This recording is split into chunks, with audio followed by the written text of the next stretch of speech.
నమస్తే welcome to new TV Telugu. ఇప్పుడు AP top 10 చూద్దాం.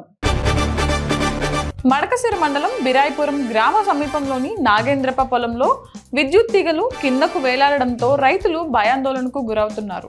గత కొన్ని సంవత్సరాలుగా ఈ సమస్య ఉన్నప్పటికీ విద్యుత్ శాఖ లైన్మెన్ ఉన్నతాధికారులకు విన్నవించుకున్నా పట్టించుకోవడం లేదని రైతులు వాపోతున్నారు. ఇప్పటికైనా విద్యుత్ శాఖ అధికారులు వెంటనే స్పందించి తీగల నుండి మమ్మల్ని రక్షించి కాపాడే విధంగా చర్యలు చేపట్టాలని కోరుతున్నారు. వేసవి సెలవులు కావడంతో తిరుమలలో భక్తుల రద్దీ కొనసాగుతోంది. శ్రీవారి దర్శనానికి 30 గంటల సమయం పడుతోంది. మరోవైపు భక్తులకు అసౌకర్యం కలగకుండా టీటీడీ ఏర్పాట్లలో నిమగ్నమైంది. ఔటర్ రింగ్ రోడ్, శిలాతోరణం వరకు క్యూ లైన్లు కొనసాగుతున్నాయి. గత 10 రోజుల్లో శ్రీవారి మెట్లు, అలిపిరి నడక మార్గాల్లో తిరుమలకు దాదాపు 2.60 లక్షల మంది భక్తులు చేరుకున్నట్లు టీటీడీ శనివారం ఒక ప్రకటనలో పేర్కొంది.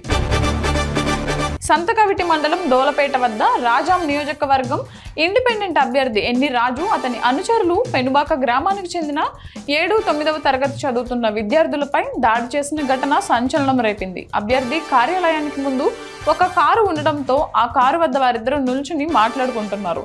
వీరిని దొంగతనం చేసిన వారిగా అనుమానించి కార్యాలయంలోనికి తీసుకువెళ్లి తలుపులు వేసి తీవ్రంగా కొట్టారు.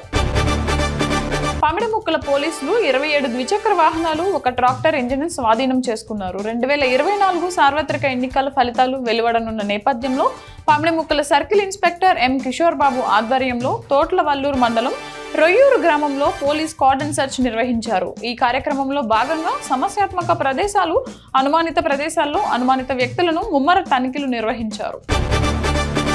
సోషల్ మీడియాలో ఎవరు కూడా రెచ్చగొట్టే విధంగా వ్యాఖ్యలు చేయకూడదని కంకిపాడు సీఐ వి శ్రీనివాస్ విజ్ఞప్తి చేశారు. జూన్ 4న జరిగే ఎన్నికల ఓట్ల లెక్కింపు సమయంలో ఎటువంటి అల్లర్లు జరగకుండా తీసుకోవాల్సిన జాగ్రత్తలపై కంకిపాడు సీఐ సూచనలు చేశారు. 144 సెక్షన్ 30 పోలీస్ యాక్ట్ అమల్లో ఉన్నదని, డీజేలు గాని బైక్ సైలెన్సర్లు తీసి అల్లర్లు చేయడం, బాణసంచా కాల్చడం గాని నిషేధమని తెలిపారు.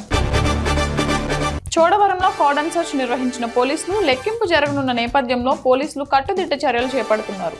ఆదివారం ఉదయం చోడవరం లక్ష్మీపురం రోడ్డులో ద్వారకానగర్ సమీపంలో వాహనాల తనిఖీలు నిర్వహించారు. సిఐ బి శ్రీనివాసరావు ఆధ్వర్యంలో పోలీసులు వాహనాల రికార్డులను చెక్ చేసి సరైన రికార్డ్స్ లేని వాహనాలను తమ ఆధీనంలోకి తీసుకున్నారు. వాహన చోదకులు వాహనాలకు సంబంధించిన సరైన రికార్డులను తమతో ఉంచుకోవాలని, హెల్మెట్, సీట్ బెల్ట్ వంటి సురక్షా పరికరాలు ధరించడం వంటి ప్రాథమిక నిబంధనలు పాటించాలని, అనుమతి లేని సరుకులు రవాణా చేయరాదని, వాహనాల దొంగతనం నేరమని, అలాంటి వాహనాలను కొన్నా అమ్మినా కఠిన చర్యలు ఉంటాయని పోలీసులు హెచ్చరించారు.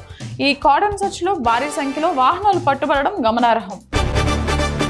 మండల అభివృద్ధికి వివిధ శాఖల అధికారులు, ప్రజాప్రతినిధులు సహకరించాలని ఎంపీపీ దావూరి వెంకట లలిత కుమారి కోరారు. మండలం కేంద్ర పట్టిప్రోలు మండల పరిషత్ కార్యాలయంలో శనివారం ఎంపీపీ అధ్యక్షతన మండల పరిషత్ సర్వసభ్య సమావేశం జరిగింది. ఈ సందర్భంగా వ్యవసాయ శాఖ, పంచాయతీరాజ్, నీటిపారుదల శాఖ, విద్యుత్, గృహ నిర్మాణ తదితర శాఖల అధికారులు ఆయా శాఖల పనితీరు తదితర అంశాల గురించి వివరించారు. సీజనల్ జ్వరాలు ప్రబలకుండా సిబ్బంది అప్రమత్తంగా ఉండాలని జిల్లా మలేరియా అధికారి డాక్టర్ టి జగన్మోహన్ రావు ఆదేశించారు. కొమరాడ మండలం అంటివలస గ్రామాన్ని ఆదివారం సందర్శించారు. గ్రామంలో నిర్వహించిన వైద్య శిబిరాన్ని ఆయన తనిఖీ చేసి సిబ్బందికి పలు సలహాలు, సూచనలు చేశారు. అనంతరం ఎంపీడీఓతో కలిసి గ్రామంలో పారిశుద్ధ్య పనుల పరిస్థితులను పరిశీలించారు. సంఘ సంస్కర్త రఘుపతి వెంకటరత్నం నాయుడు అని కాపు నాయకులు బసవ ప్రభాకర్ రావు, చిట్నేటి శ్రీనివాస్ పేర్కొన్నారు. కాకినాడ పిఆర్ కాలేజ్ సెంటర్లో రఘుపతి వెంకటరత్నం నాయుడు వర్ధంతి సందర్భంగా ఆయన విగ్రహానికి కాపు సంఘం ఆధ్వర్యంలో పూలమాలలు వేసి నివాళులు అర్పించారు. ఈ సందర్భంగా వారు మాట్లాడారు. తెలుగు జాతి సదా స్మరించుకోదగిన వ్యక్తి రఘుపతి వెంకటరత్నం నాయుడు అని తెలిపారు.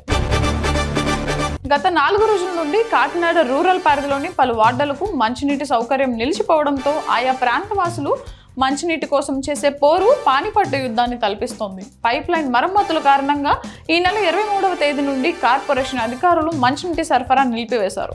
ప్రజలకు మంచినీటిని ట్యాంకర్ల ద్వారా పంపిస్తున్నప్పటికీ అవి ఏమాత్రం సరిపోవడం లేదు. దీంతో ట్యాంకర్ల వద్ద నీటి కోసం మహిళలు యుద్ధమే చేస్తున్నారు.